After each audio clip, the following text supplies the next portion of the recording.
Track 2, Soul Mountain. Composer, Louis Lindsay. Beerwhore galloped through air, whinnying and chirping in simultaneous tones.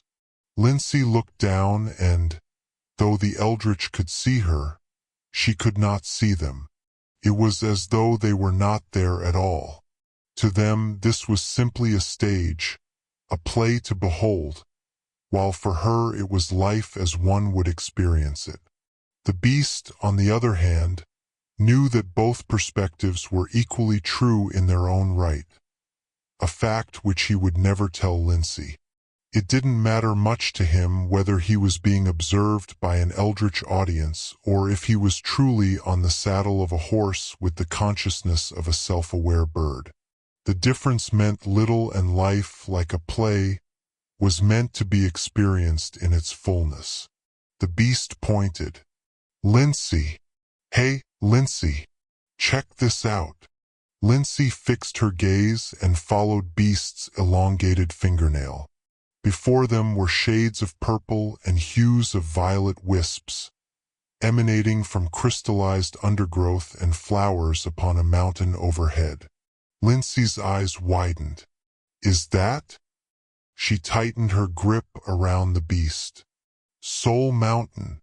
The beast smiled back at her. "Looks just like it, doesn't it? But I didn't think it was real. Seems it is. What's the story behind that place again, Lindsay?"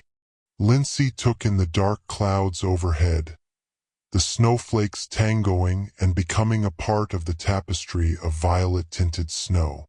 "Well, in my song, it is said Soul Mountain, once a mountain of abundant golden fruits and vegetation, froze over cause of a curse." "Why? You already know why." "Well, yeah, but I want to hear it anyway." The beast didn't tell her. The audience below awaited with bated breath to hear its legend. Something to pass the time. "What about you, Beerwhore? You want to hear it?" Beerwhore snorted. Beerwhore gives little shits about mountains and whether or not they're capable of possessing souls. Besides, it is Beerwhore. Roll the R, you uneducated earworm. Rather than roll his R's, the beast rolled his eyes. He gestured back at Lindsay to speak. She began.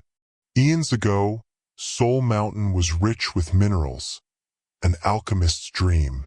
To climb to the top of Soul Mountain was to reach one's truest, earnest desire above all else. It was innocent as all things are in their youth. With time, the greed and wars of the surrounding villages below left a trail of blood on its mounds, corrupting them to their core. To protect it from further burgeoning evil, nature cast a cursed blizzard upon Soul Mountain and froze every branch, every leaf, every root that had grown there. It's been like that since. The day Soul Mountain thaws will be the day it is free of the surrounding evil that desires it. If anyone attempts to climb Soul Mountain now, they will freeze much like the vegetation and undergrowth, no matter how much they bundle up. However, those who cannot climb can reach the top of Soul Mountain without freezing, as those who cannot climb usually aren't able to partake in wars and bloodshed. How can you reach the top of Soul Mountain if you can't climb? The beast asked. A miracle. Either that or determination. A mix of both, perhaps? Unfortunately, no one's been able to break the curse due to the impossibility of that task. Beerwhore galloped through the blizzards of Soul Mountain, breaking the hypnotic dance and fall of its cursed snowflakes. The beast and Lindsay observed the frozen silhouettes of forgotten voyagers scattered about its asymmetrical formations. The violet-tinted snow reflected hues of bluish-purple light onto those cryogenic corpses despite the stars above. This song, like others, had been rejected and cast aside since it lacked in its ability to inspire. In her mind, these types were the ones frozen across Soul Mountain. They couldn't see the point in the why of the impossibility or how that played a key role in its lyrics. They demanded that the mountain be reached by those who cannot climb because it would make the demander feel all warm and fuzzy, which was vitally more important than any commentary Lindsay had within her to give. If a disabled person couldn't perform the impossible or the near impossible, like being able to reach the top of a mountain without the ability to climb, what good were they? They were cast aside like the song, like Lindsay herself. Hey, Lindsay? The beast brought her back to the present moment. While Lindsay had been lost in ruminations as she tended to do, the stage below had shifted in the dark. All stage lights had brought attention to Soul Mountain, and all eyes of the eldritch audience had paid little attention to the kabuki actors getting to work before them. The coffee-stained desk had been picked up and carried away. The dividers and styrofoam walls had been pushed to the background and hidden behind the red curtain. These actors were swift and stepped lightly on their toes as they carried on their work. The orchestra had continued, switching from William Tell Overture to a cover of Brandon Boone's The Shifting Mound, Movement 3, to further enhance focus on Soul Mountain and Lindsay's legend. The stage came to life and stretched itself in all directions.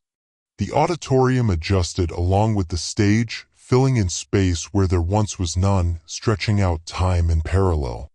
Clock ticks lasted a few seconds longer, breaths were inhaled slower, and the wind picked up as it had more room to give into entropic forces.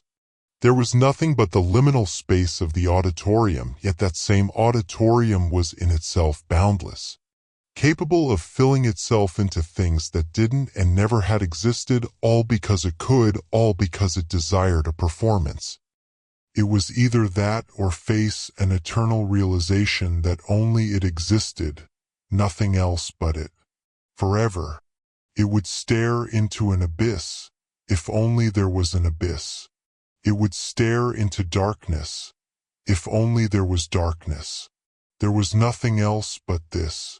So this show, wherever it went, had to continue. For it must.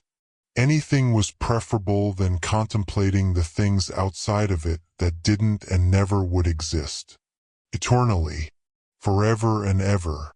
So, it distracted itself with light, with hues and shades of that light, with the rhythmic galloping of a mechanical horse hoisted in the air by mechanical chains from above, with the pointing of a beast man and the girl in a wheelchair who followed its gaze.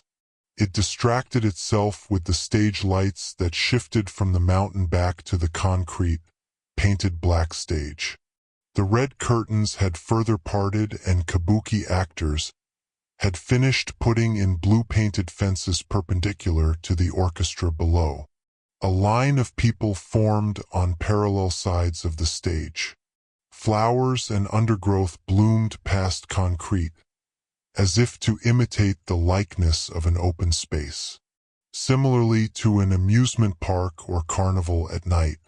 Most of the neon lights that the kabuki actors had installed were in various shades of blue. For this was the festival, and most of its festivities, rides, and merchandise were, if not nearly all of it, in some shade of blue. "There it is," said the beast. "How you feeling, Lindsay? Pumped up? Nervous? Thrilled?"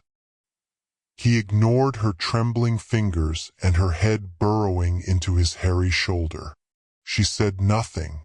Beer Horse slowed its galloping and descended toward the line.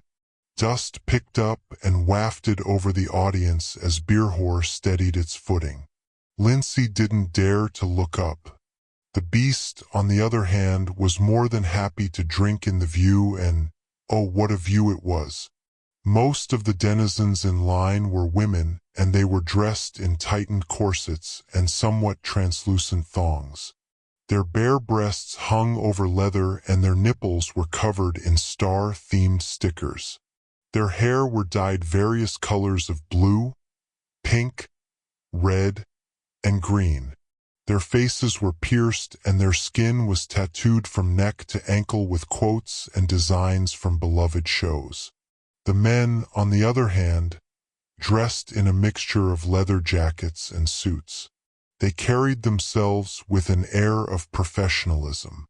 Any fully dressed woman who dared to get in line seemed to be shooed away. They could not enter the festival without exposing great amounts of skin, as plainly stated in the rules affixed to the fences, for their worth equal to their beauty rather than any art or words. The men who partook in this festival only wanted more skin and more fulfilled hedonistic desires. That was, after all, how they could empower the women in their lives. They were feminists, damn it, and if the women in their lives weren't comfortable in their near nakedness, the men would ensure that comfort by any means necessary. Beyond the fences, women were required to dance and grind against silver poles. They kept their mouths agape, their free hands stroked feathers in their braided hair, and their thick, shifting thighs were bedazzled by bejeweled pantyhose and heels. They could not speak unless they partook in such splendor. That was also part of the rules of the festival. The beast shifted in Lindsay's arms. "Hey, as far as everyone's concerned, you're a guy, okay?" Lindsay peeked up at the beast. "If asked, your name's Lewis." She nodded in return. If the beast had known of these rules, he wouldn't have suggested Lindsay come to the festival at all. Alas, they were here now and, by golly, he was going to give Lindsay the space to fulfill her dreams if she so chose. Still, he decided right then and there he hated this place and wished to see it burn. Lindsay lifted her black mask and tucked it around the bridge of her nose. "Am I to assume you mean if I don't present as a man, I will not be respected here?" The beast frowned. "No, I didn't mean that. It's just, sometimes it's easier to pretend, that's all. Besides, we don't want any of this crazy people following us home. Better for us if you're in disguise." That was a lie, but who was he to destroy her hope? No, that wouldn't do. They would see the second part of the album no matter what.